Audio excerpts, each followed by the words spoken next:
Un placer los tres empresarios que tenemos aquí. El caso de, por el final, pues de la cerámica, Colorquer, Vicente Sorlí, gerente de marketing. Gracias por estar aquí. Rafael Tomás, CEO de Isobal. Gracias por estar, Manuel, CEO de Asaudio. Tres empresas de tres sectores completamente distintos y con historias apasionantes de exportación, ¿no?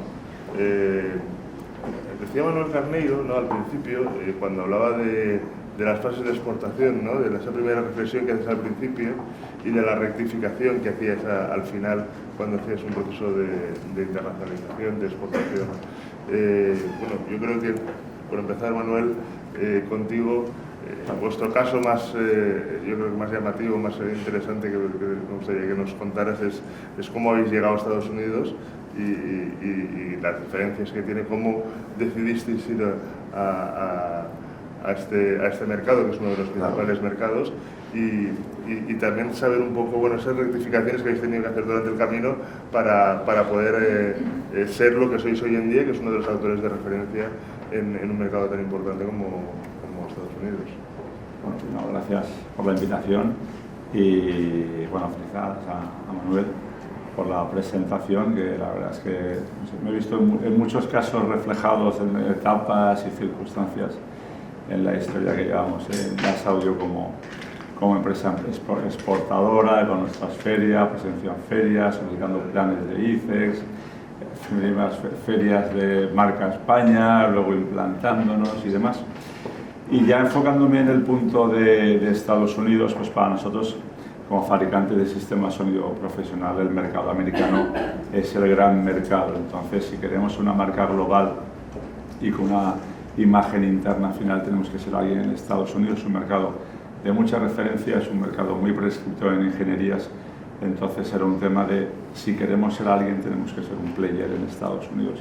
Entonces, fue un enfoque poco suicida, porque éramos mucho más pequeños que éramos ahora, pero realmente era sí o sí, porque se decía que Estados Unidos para nosotros, que es la gran referencia del mundo del espectáculo, del audio profesional, era un viaje de ida y de vuelta. De ida, porque al final sabemos que tenemos que ser alguien en el mercado, tenemos que empezar a hacer operaciones en Estados Unidos, vender, empezar a tener fans, digamos, me gusta nuestro sector, pero también un viaje de vuelta, porque al final están las principales marcas americanas, marcas que cotizan en Nasdaq, marcas muy competitivas, y a nosotros nos iba a dar también ese expertise de si podemos competir en su casa, en su país, puedo competir en cualquier parte del mundo, y ellos, nosotros, todo lo que son avances en innovación y en tecnología, ellos en aquella época no llevaban mucho por delante. Nosotros estábamos más focalizados en algunos ciertos de productos que éramos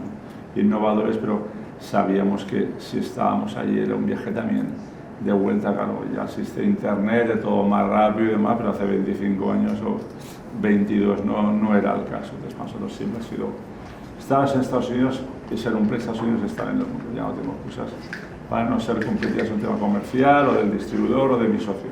Si puedo estar allí, pues de acuerdo. Pero has dicho una palabra que me ha gustado, ¿no? O sea, el primer planteamiento parecía suicida, pero ¿es necesario ser suicida al principio para dar el salto? Sí, bueno, sigo siéndolo, o sea, seguimos siéndolo. Pero también, ahora tengo más ganas. Claro, nosotros, una cosa que te ha gustado, Manuel, era lo de, primero es piénsalo bien, ¿no? O sea, piénsalo bien. Nosotros al final lo pensábamos más o menos, o sea, era, hay que ir, nos apañaremos y lo que haga falta, porque si vamos, y si no, pues esto no vamos a funcionar nunca, y hay que ir y hay que estar, ¿no? Y luego, ligado también, ¿no? También, no, o sea, estar en Estados Unidos y empezar en Estados Unidos, nuestra primera filial nos ayudó a adaptarnos a cada país, ¿no? Que es un tema que también ha sacado el enfoque adaptativo, que me gusta la descripción, la palabra que has dicho, ¿no? Al final te dices, bueno, soy español, muy orgulloso, muy valenciano, muy fatal, pero al final en cada país tiene sus costumbres, sus circunstancias, y tienes que adaptarte. Pero sí, siempre hay un punto que real, esto no es 2 más 2 son 4 como en el fútbol, esto más o menos y vamos, es que hay siempre un punto suicida. Si no, entramos en la IPF, ¿no? Seguro en la IPF. Voy con Rafael. ¿Vosotros habéis tenido un punto suicida? ¿O cómo ha sido vuestro proceso de internacionalización? Hombre, nosotros somos menos suicidas. Nosotros, la verdad, que en ese sentido somos bastante conservadores. Nosotros empezamos exportando ya en el 72. La empresa nació en el 50, o sea, a los 22 años pues decidimos empezar. Ya empezó con la exportación sencilla, que llamo yo, la exportación oportunista. Se empieza a ir a ferias, empiezas a mandar cartas, no...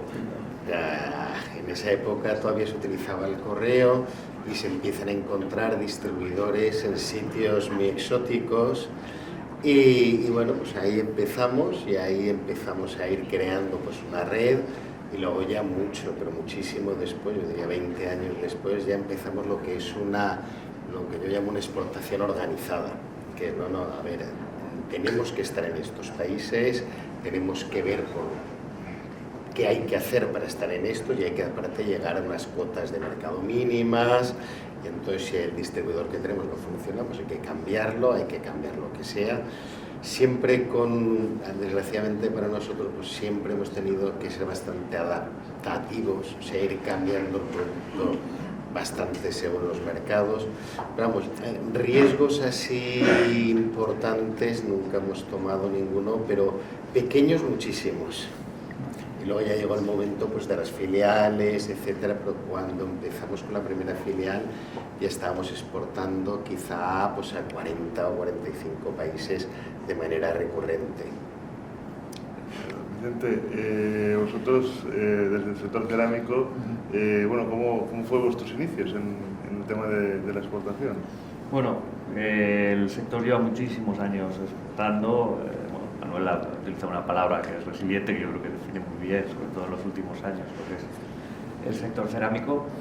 Yo coincido, Rafael ha dicho una cosa importante, o sea, no es un tema de atrevimiento, ¿no? Sino es un tema también de mirar con los ojos de hace 40 años, ¿qué había? No había ni logística, ni información, ni nada, y los países a los que exportábamos era una aventura, solo ir a viajar allí como turista y era una aventura, imagínate ir a viajar a vender. Yo recuerdo comienzos que cuentan los socios fundadores de un país como Líbano, llevar allí contenedores y ponerse en el puerto y subastar los contenedores. Al final nosotros hacemos un material que es un material de construcción y que es indispensable en cualquier país, no es un tema de moda, bueno, ahora la parte estética sí, pero es un material de construcción, ¿no? Que tenemos necesidad. Y había países donde no tenían acceso a ese tipo de materiales porque no había fábricas ni propias ni cercanas. Es decir, que la zona de la Comunidad Valenciana, en concreto Castellón, es pionera en el tema de la producción cerámica en el mundo. Entonces yo creo que con los ojos de ahora la exportación se ve de una manera vista con los ojos de hace unos años, donde las personas comerciales que viajaban y los empresarios que decidían tomar la decisión de exportar pues eran realmente valientes por la incertidumbre que había, el desconocimiento, y eso con más información ha ido evolucionando y a día de hoy también es un reto. A día de hoy yo creo que el gran reto que nos enfrentamos en la exportación también es el tema cultural, ¿no? Que también lo habéis nombrado, es decir, cómo vender, cómo vendo en un país no tiene nada que ver cómo vendo o cómo negocio en otro país, ¿no? Entonces, yo creo que el Grupo Color-Care va a hacer 40 años de historia y yo definiría como valientes, ¿no? No tanto como aventura, porque aventura suena un poco descabellado, pero sí como valentía, como uno de los rasgos que lo definen a la hora de iniciar la exportación de cerámica. Yo una de las cosas que cuando se hablaba de los 5 países altamente con interés exportador, bueno, cuando se nombran Italia, dicen, bueno, Italia culturalmente es fácil, ¿no? Pero los otros son muy complicados, es decir, son culturas muy distintas. El factor cultural es una de las cuestiones que yo quería incidir con vosotros, ¿no? O sea, la gran complejidad que supone, porque estás yendo pues, a gustos distintos, a formas de negociar distintas, a legislaciones evidentemente distintas. ¿Cómo habéis vivido esas circunstancias? Bueno, lo he comentado antes, ha dicho Manuel, ¿no? El enfoque adaptativo, nosotros decimos lo de customizarnos, ¿no? A cada país. Nosotros estamos con filiales propias en Brasil, en China, en Alemania, Singapur y Estados Unidos, y no tienen absolutamente nada que ver un país con el otro. Ya cuando te contaba también Manuel el tema de los impuestos en Brasil, me salían todavía más canas de las que me están saliendo, ¿no? O sea, al final es que es obligatorio. A nosotros también eso como empresa nos ha dado mucho carácter, muy volcarnos en la exportación, porque cada país tiene desde su cultura, desde sus normativas de electrónica, normativas de certificaciones, normativas, entonces tienes que estar preparado, ¿no? Yo hago un producto y hago una tonelada y voy al mundo y soy como soy, esto, cada mundo te encuentras unas costumbres, unas barreras de certificaciones, arancelas, de normativas, tienes que adaptar y luego, por supuesto, de sentarse, no es lo mismo sentarse con un brasileño que con un chino, que con un indio, que con un americano. No tiene nada que ver. Pero los españoles no manejamos bien, los españoles ¿Pero qué somos buenos. ¿Qué cosas os hubiera gustado saber antes de llegar a un mercado? Ostras, no sabía que este mercado, este factor cultural era relevante y por lo tanto, si lo hubiera sabido antes, hubiera empezado la reunión de otra forma. No sé si tenéis alguna experiencia en este sentido. Mil cosas. Bueno, pues contemos alguna, empecemos con la primera. Es mil cosas ahí, pues por ejemplo los chinos, que son yo creo que de los más raros que hay. Yo creo que el valenciano tiene una gran ventaja a nivel mundo para enfrentarse a lo que es el tema de la exportación. Bueno, el valenciano en el fondo es muy fenicio y es muy flexible, pero tampoco es, a ver cómo decirlo, un impresentable, sino que más o menos hace lo que dice que va a hacer, a veces más menos que más, a veces menos que menos, pero que podemos hablar con gente seria y podemos hablar con gente menos seria y adaptarnos tanto a unos como a otros.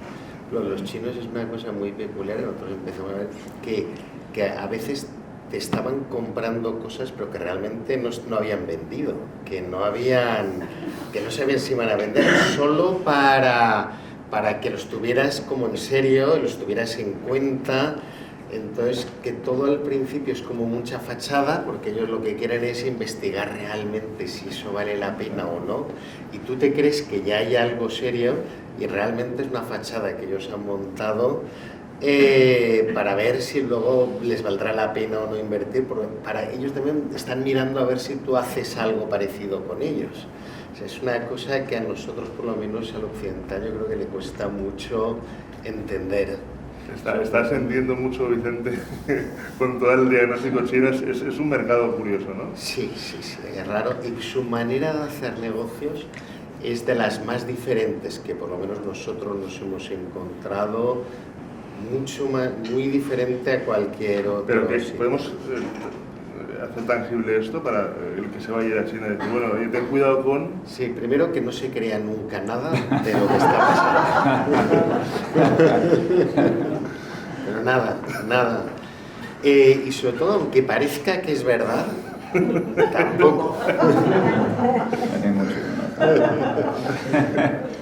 No, también lo cierto es que luego cuando apuestan de verdad, son capaces de apostar mucho y de poner toda la carne en el asador y de ir muy rápidos.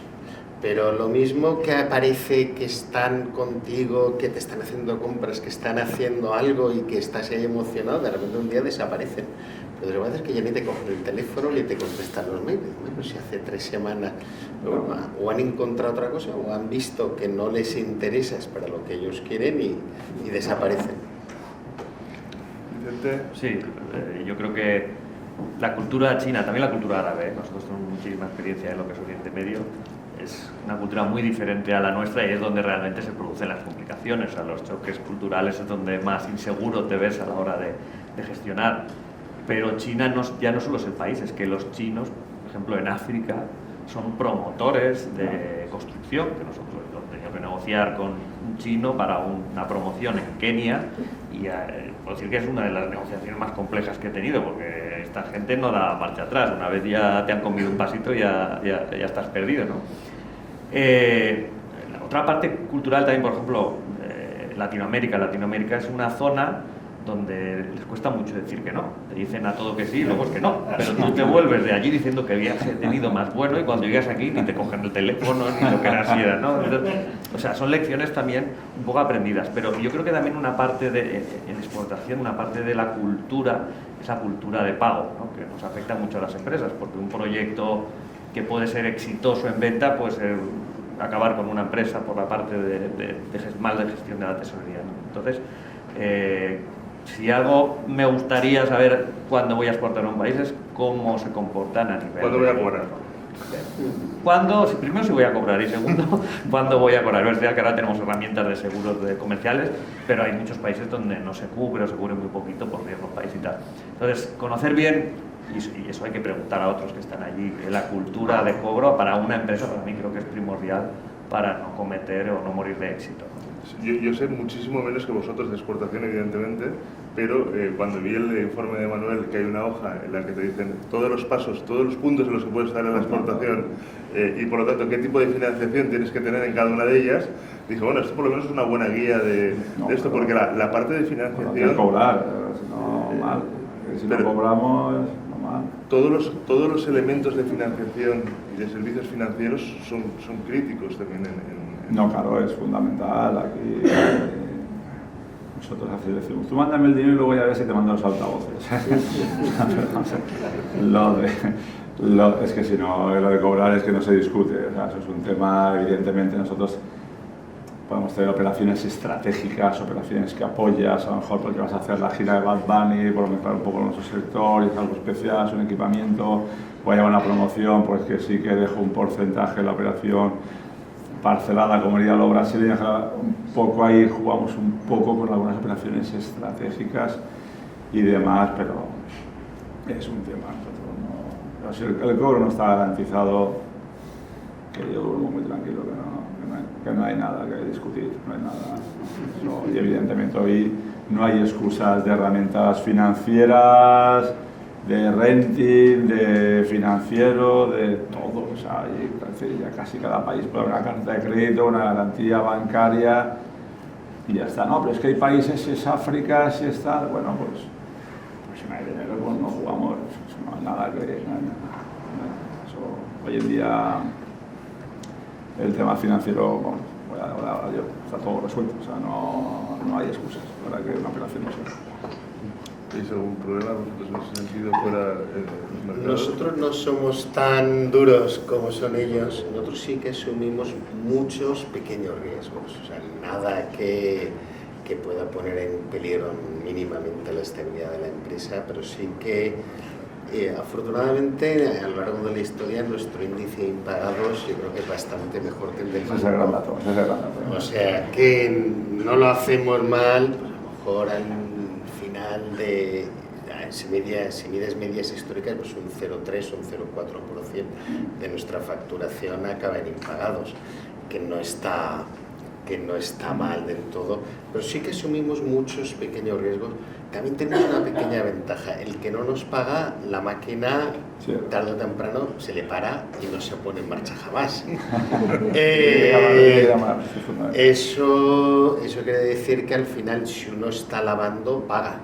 El riesgo muchas veces está más bien en el intermediario, en el distribuidor, tal, porque el cliente paga. Pero hay distribuidores que por diversas razones nos quiebran, pero la gran mayoría lo que acaba pasando con esos distribuidores que quiebran es que nos los quedamos nosotros. Entonces, al final sí, perdemos, pero no perdemos porque al final hemos comprado una empresa muy barata y normalmente le damos la vuelta y le hacemos ganar dinero. Nosotros también así, por eso acabamos con una filial en Brasil. pero ¿en qué estado? ¿En qué estado? Porque había dicho antes Manuel que bueno, eso es otra sesión, ¿eh? Si le pongo a hablar de Brasil, de impuestos, Estado, de Santa Catarina, o porque nacionalizas por ahí, o estás en Sao Paulo, o en Maná, eso es de locos. sea, tú piensas que es un estado, por ejemplo, a nivel tontería, ¿no? Haces una factura, he vendido, ¿no? O sea, luego ya entras en la financiación, en el parcelado que ellos te piden, porque ahí sí que piden parcelado, ¿vale? Nosotros, como, por ejemplo, con los distribuidores tenemos riesgos controlados, yo ahí me la juego muy poco. Otra cosa es donde soy yo distribuidor, como puede ser en España, en Estados Unidos, ya estoy con el cliente final de nuestro sector, que es el instalador que hace una arena, o hace un teatro, o hace una discoteca, o la compañía de alquiler que hace gira, y sí que nos la jugamos un poquito más, ¿no?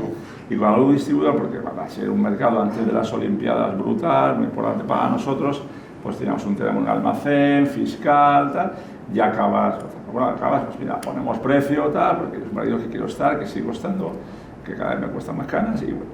Y entonces, pues fíjate, lo que decías de tener información cuando llega, bueno, pues al final haces los números, tal, pues arrancamos. Cuando llegas allí vas a facturar y tú dices, cuando vendes algo, dices, pues lo hemos vendido, que fenomenal, tienes que hacerle un comunicado a la Hacienda Tributaria brasileña de pagarle en el ipso facto el IVA. El IVA de no sé cuántos estados, porque pasa por 3 estados y va a dejar el material no sé dónde. Y luego te contesta con el OK y entonces ya puedes sacar la mercancía, porque si te pillan al transportista con la mercancía y no lleva la factura y la liquidación del impuesto, no es como aquí que haces el IVA mensual. En el momento no puedes sacarlo. Eso genera una necesidad de tesorería súper espectacular.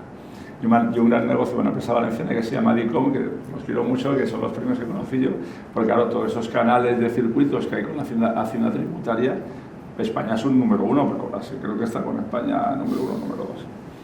Un mundo de sorpresas. Digo que hay tantas cosas que... Pero lo más divertido es una reunión con un indio, eso es experiencia. Es importante cuando tengas una reunión con un indio que le estás contando que sí, y se le hace que sí, pero mueve la cabeza que dice que no, quiere decir que sí, es que ellos siempre mueven la cabeza diciendo que no. No es que está contento, no es que pero me dice que sí o me dice que no. Sí. Me dice que sí, pero mueve la cabeza con que no. Me gusta lo que oigo. No es que sí, pero me gusta. Es una cosa así. Sí, estamos de acuerdo. Está diciendo que no entiendo nada. Un poco. Nos habíamos quedado con el tema financiero desde la cerámica, como lo... Bueno, desgraciadamente la cerámica somos más aventureros en el tema. Es un poco más complicado, sí. Es un poco más complicado. He empezado yo a suicidar porque estaba animando ya que Nosotros exportamos a unos 100 países, ¿vale? El 80% es exportación. Y al final el riesgo que tú asumes también va con el riesgo de tu competencia. O sea, es decir, nosotros tenemos un nivel de competencia muy elevado, tanto a nivel sector local, a nivel clúster, como principalmente justo cuando has dicho los 5 países, China, India, Turquía, Italia, 4 productores cerámicas, y luego Estados Unidos. Italia exportamos mucho a Italia, pero tener en cuenta que nosotros vendemos mucho a fábricas italianas para que luego lo vendan con su marca. O sea, no toda la exportación va a mercado italiano directamente, ¿vale? Nosotros hacemos una serie de materiales que a los italianos les sale muy caro y lo compran en España, y nosotros personalmente producimos para grandes grupos italianos, ¿vale? Más que parte de la exportación italiana, el sector nuestro viene por ahí. Pero por desgracia tenemos que arriesgar, obviamente sin hacer ninguna locura, ninguna barbaridad, porque si no el proyecto se lo lleva a la competencia. En este sector nuestro, en España, tenemos grandes empresas que trabajan sin cobertura de riesgo comercial, asumen el riesgo, o sea, eso ya es de muy machotes. Entonces, frente a eso, y teniendo en cuenta que los países donde asumen más riesgos, donde están quizás los proyectos más grandes que vendes por contenedores, porque vender en Francia, vender en países cercanos donde nosotros en Francia vendemos los 5 metros del baño de la señora, porque ya aquí nadie estoca. O sea, en Francia nosotros enviamos 5 metros porque una señora entra a una tienda y ha pedido 5 metros para un baño.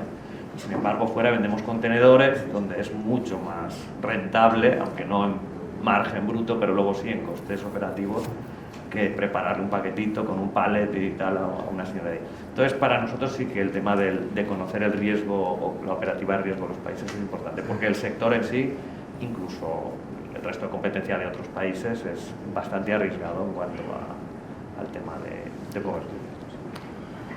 Pues muchas gracias a los tres por compartir estas experiencias, estos consejos, y bueno, desde Economía Digital simplemente clausurar dando también las gracias al presidente de la CEP, Vicente Lafuente, que haya estado con nosotros en esta parte de la jornada, también Eva Blasco, por aquí también Alberto Aras, y daros las gracias. Y el código QR, no sé si luego lo podemos poner en la pantalla por si alguien quiere coger el informe, y si no, bueno, pues como tenemos a todos localizados, pues enviaremos el informe para que lo podáis tener, y agradecer naturalmente al Banco Sabadell.